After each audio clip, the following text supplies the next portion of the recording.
So, the story starts about 35 years ago when a huge company called Eisen launched a lab in a far-off corner of the world. The place was massive because inside they were creating mutant dinosaurs. You know, the kind of species that God never even made. But one day, something went haywire in that lab, and all the doors started to shut on their own. Then, the very thing everyone had always been scared of happened. One mistake took the lives of thousands of people, and the lab got shut down forever. Those mutant dinosaurs were now free, but with the growing population and polluted air, they chose to live in that same restricted area, far from the rest of the world, where the lab used to be. It's a place where it's strictly, absolutely forbidden for people to go. Now we jump to today, where we see a guy named Martin stuck in New York traffic. That's because a dinosaur has wandered onto the road up ahead. The crowd had gathered to get a look at it. It probably just got lost. Right then, a girl named Jorah gets into Martin's car. He was actually on his way to meet her, so I guess she just came to him instead. Before we get into their conversation, I want to tell you a little something about Jorah. Jorah is a former commander, and right now she's working as a researcher with her team. Martin wants her to finish a super dangerous mission for him, but Martin knows she's the right person for the job, and that's why he chose her. He doesn't tell her everything, but he does share that his company is working on a cure for cancer. For that, they need blood samples from the mutant dinosaurs that live in that forbidden area, the one where humans are strictly not allowed. But Jorah agrees when she hears the huge amount of money Martin is offering. After that, they head to a city museum where they meet Dr. Henry. Folks, this is the very first guy who gave the advice that if anyone wants to create a cure for cancer, they'll need blood samples from the three biggest dinosaurs, the biggest ones in the air, on land, and in the water. Now, Martin tries to get him to come with them, promising that he'll handle everything else. But Henry says no because he doesn't want to go to that place. When he hears Martin's offer, he thinks to himself, with this much cash, I could just chill and eat for the rest of my life. But he still turns him down. Jorah tells him that if he comes with her, he'll get the chance to see those giant creatures up close, the ones only a very small number of people have ever seen. And that's when the doctor starts to reconsider. So in the end, he says yes. Next, they land in a place called Suleimani.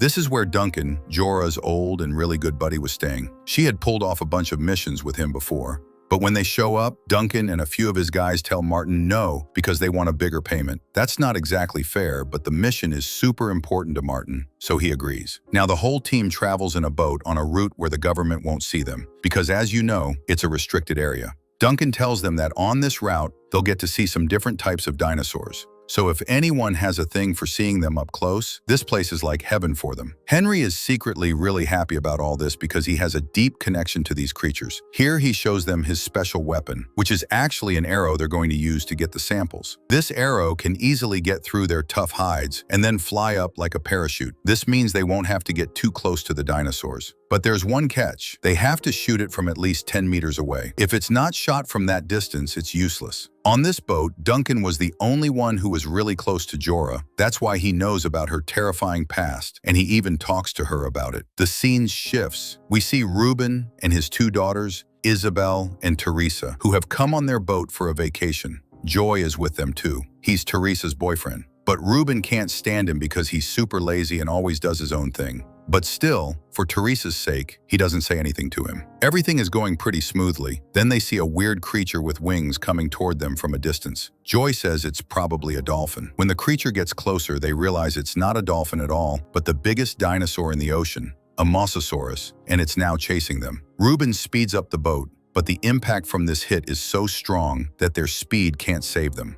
In a flash, the boat flips over in the water. Three members of the family come back up, but there's no sign of Joy. Teresa is worried about him. Then the Mosasaurus comes back again, but this time it passes under their flipped-over boat. Just then, they spot Joy on the other side. He's come back up with a radio bag so they can call for help. Now night falls. We see Jorah sitting alone on the dock. There are tears in her eyes. Henry comes over and asks if everything is okay. Jorah lies and says she just couldn't sleep, so she came up here. But she knows what the truth is herself. In the morning, they get a radio message from Reuben, which Duncan hears. He tells Martin they have to turn the boat around and head that way. But Martin doesn't want to. He says they can send the message to someone else and they can go save them. He argues that if they go, they'll be late getting to their destination. Jorah totally disagrees with what he's saying because she wants to save that family no matter what. Duncan agrees too, so he gives the order to turn the boat around. Meanwhile, Reuben is sitting there feeling down because it's been more than 2 days and he's starting to lose hope. On top of that, he's scared that it might come back again. This time, they don't even have a boat. But then Joy spots Duncan's boat in the distance, and they all get super happy. After they save the family, they're asked how their boat sank. Reuben tells them that a strange, huge creature with wings attacked them, and that's all Henry needed to hear. He immediately says that'll be their first stop because it's a Mosasaurus, the biggest dinosaur in the sea. Everyone is shocked to hear this, but nothing is said to the family about what they're actually there to do. Just then, they hear a beep on their radar, which means it's coming. Now Yora gets ready with her arrow because this is the moment. Meanwhile, Duncan takes the steering wheel because he has to drive the boat really close. Only then will she be able to shoot the arrow from the 10-meter distance. On the first try, Yora's aim misses because it keeps going down. But something even more dangerous happens on the second try. There's a powerful jolt that makes her swing down. But luckily, she was tied with a rope. Otherwise, she would have ended up in the Mosasaurus's mouth. This time, her shot is on point, and just as Henry said, after the dart goes in, it immediately starts working and then comes right out on its own. They carefully put it in a suitcase, but Henry feels something's not right. He's worried that Martin will only give the cure to the rich after he makes it. He shares this concern with Yora, but she just tells him to focus on their job. But Henry is still scared. If that happens, the poor won't be able to buy the medicine. Just then, they're all shocked because the Mosasaurus has come back. At the same time, Bobby goes to the side and starts shooting. Duncan told him not to do that, but he didn't listen, and he dies a very painful death. Just then, the Mosasaurus comes out of the water again, which causes a jolt. Isabel slips and ends up hanging off the side of the boat, but her dad saves her at the last moment. Otherwise, her death was certain too. Now, the boat gets balanced again somehow, but Duncan starts turning the boat toward the water because that's where the dinosaurs don't go. Everyone thinks the boat is about to crash, so they start jumping off. That's when Teresa tries to use the radio to connect with someone for help, but Martin comes and stops her, shoving her so she ends up hanging off the side. She pleads for help a bunch of times, but he just ignores her, and she falls into the water. When Joy sees her fall in, he immediately grabs a life jacket and jumps in after her. Seeing this, Reuben and Isabel also jump in. Then one by one, everyone starts jumping in because the boat is speeding toward the shore. They're scared the engine might explode because smoke is coming out of it. Finally, they make it to the island. The team now moves toward the island with their supplies. That's when we see Nina. A Spinosaurus comes up behind her and snags her in its mouth, and everyone just stands there watching as they lose another teammate. Martin tells everyone here that he doesn't even know what they're going to see on this island. He explains that this place is completely packed with mutant animals. He tells them to work carefully and get their job done as fast as they can and get out of there. Jorah says she has a helicopter arranged that will come to the island if they lose contact, but it will only look for them for 2 minutes, and if they're not found by then, it will fly away. Now they break through the fence and step onto the ground, which is a living hell for humans. As they move forward, they run into a swamp. While walking, Jorah asks Martin about that girl because she saw him with her last time, but he lies and says he doesn't know anything. Well, after getting through the swamp, Martin is filling up his bottle with water from a nearby river when he spots something terrifying. There's a wrecked helicopter on top of a cliff, and the pilot's body has turned into a skeleton. There's a gun in his hand, which he secretly takes for himself. Reuben and his family have also come with them now. But when they see the beauty of this island, they're in awe. Meanwhile, they also find the gas pipeline of the Eisen Company, which Reuben had heard Martin talk about a bunch of times. This pipeline leads to a lab where there was a village, so maybe someone there can help them. They decide to follow the pipeline to move forward. Now Isabel finds a small koala. At first she gets scared when she sees it, but then her dad explains that it's a herbivore and won't hurt her. Now as night falls, they rest there. When Joy goes to the bathroom, we see 2 mutant bats behind him. They were about to attack him when a huge dinosaur comes and carries them away, and poor Joy's urge to go to the bathroom just goes away. The family is slowly moving forward because Teresa has wounds on her feet, so they can't walk fast. They don't realize there's a ditch ahead and they all fall into it. Then Reuben smells something strange coming from the other side of the river that's flowing nearby. There's a rotten dinosaur lying there, but there's something else there too that they can use, a boat. But a giant dinosaur is sleeping right next to it. In this valley, they meet a Titanosaurus. It's pretty amazing to see. So Henry goes close to it and touches it to feel it. This is a really emotional moment for him because he had never imagined something like this. Jorah takes advantage of the opportunity and easily gets the sample. Now they have 2 samples, and there's only one left to get from the biggest flying dinosaur, but it's going to be really hard to catch it. In another scene, Teresa gets to a shed and finds the raft, but when she unfolds it, the sound wakes up the devil, that is, the big dinosaur. This means the dance of death is about to begin. The whole family immediately gets in the raft and starts paddling as fast as they can, trying to get away. But that devil is right behind them, and the family is paddling with all their might. But that devil's speed is faster. Because of this, it gets in front of them and flips the whole raft over. Their luck is good though, because the river's current is strong. This helps the others get washed behind a rock and hide. But Teresa realizes Isabel is missing.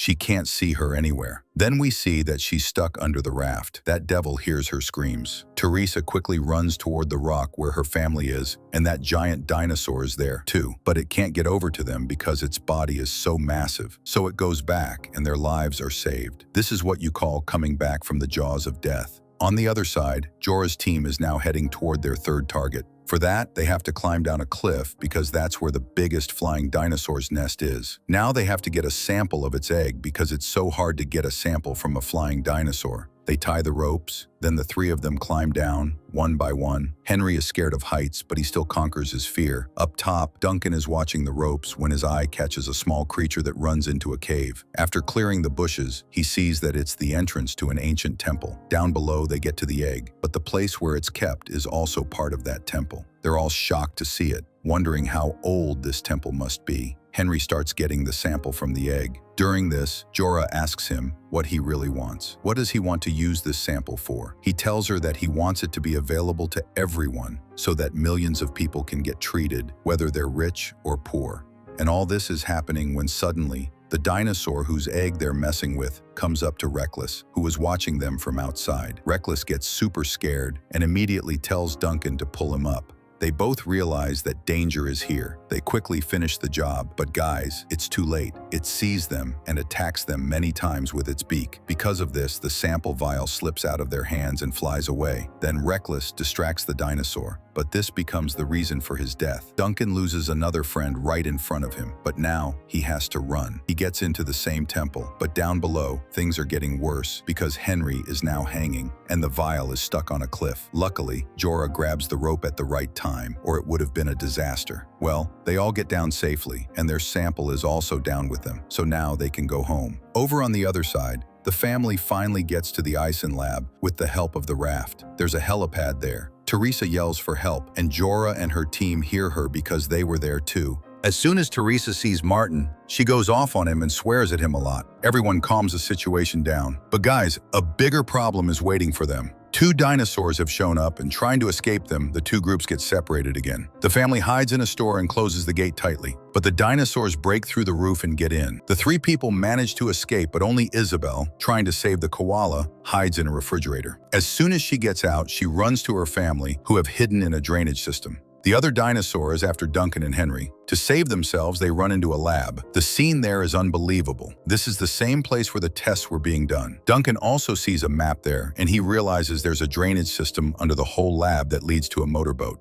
Now Jorah and Martin are together. But Martin takes off in a jeep because he only needs the sample, not these people. And now a chopper has also arrived, which starts looking for them. Just then, Jorah spots a dinosaur that has entered the same drainage system the family is in, so she follows it. The chopper is about to leave when Henry lights a flare to signal his location, so it starts to come back. But then, a monster named Titanosaurus comes and picks up the whole chopper and throws it like a toy. This dinosaur is the biggest and most dangerous dinosaur in the world. There's a huge blast. They both run into the drainage system where the whole family is. Duncan is leading them now because he knows where the deck is. But there's a problem. When they get there, the gate is locked. Someone thin and small has to go out and open the shutter. Isabel immediately volunteers. She opens the deck. But then that monster shows up behind them, and everyone's hair stands on end. But just then Martin shows up, and the sound of his jeep distracts it. They use this opportunity to get away. The dinosaur swallows Martin whole. The only thing that's left is his hand, which is holding the sample, and Jorah grabs it. The whole group is now on the deck, but it's here too. So Duncan decides to sacrifice himself because they won't make it out of here alive. He lights a flare and starts leading it away so they can escape. Jorah tries to stop him from doing this. She yells a lot, but a little later, she sees the light go out. This means her friend is gone from her forever. And on the other side, they've started the boat and are now leaving the island. Everyone's face looks sad because they've lost their friends. But then, a flare suddenly lights up, and Jorah turns around and sees Duncan. Yes, guys, he's alive. They immediately go and get him in the boat and leave the island. The koala is with Isabel too. Now, Martin and Jorah decide that they'll share this sample with everyone so that everyone can benefit from it. So guys, if you liked our video, make sure to like and subscribe to our channel because we really need your support. So we'll see you guys in our next video.